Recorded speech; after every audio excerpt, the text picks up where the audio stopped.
and leads to disaster.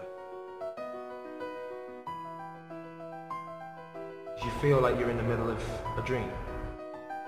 The kind of eternal themes of love and death are just so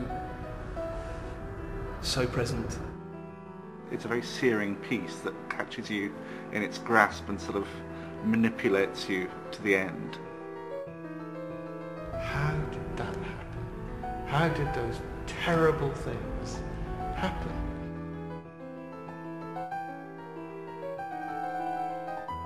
Luc Bondy is all about irreverence. It's like tear down all the classical, traditional preconceptions, and let's just get dirty with it. And you can, with Schnitzler, you can get dirty with it. The young Vic to have twice now had Luke working with us. He hasn't done a new production at any other theatre in this country, and his the only other place that he's done a new show, to the best of my knowledge, is the Royal Opera House some years ago.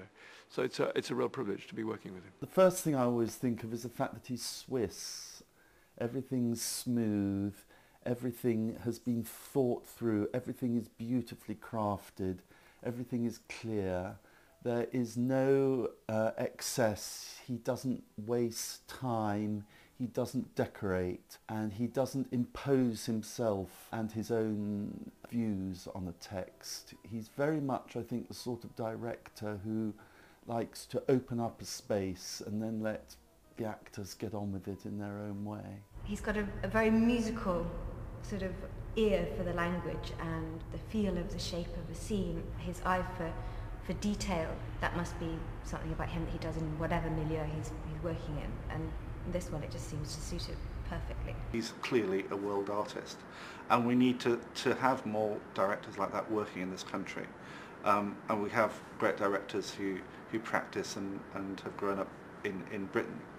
But we need the kind of challenge and stimulation that directors who don't very often work in this country bring. Schnitzler is a very important writer.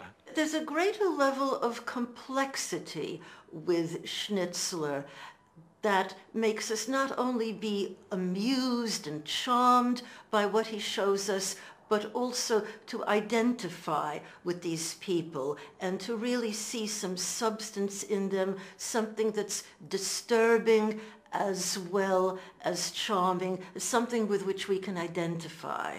Schnitzler is known to have said that there is a difference between being serious and being humourless.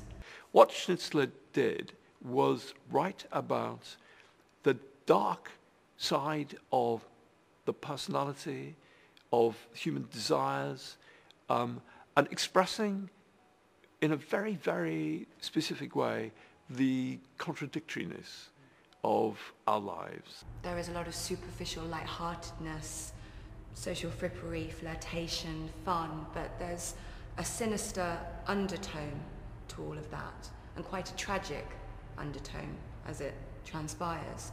I think David Harrow has done a great job as well in making it very modern and taking away some of the archaic language that is in there and giving it a real edge that brings it into the here and now without undermining the fundamental aspects of the play, such as the honour and how much honour meant, because I think today honour means less than it did in those days.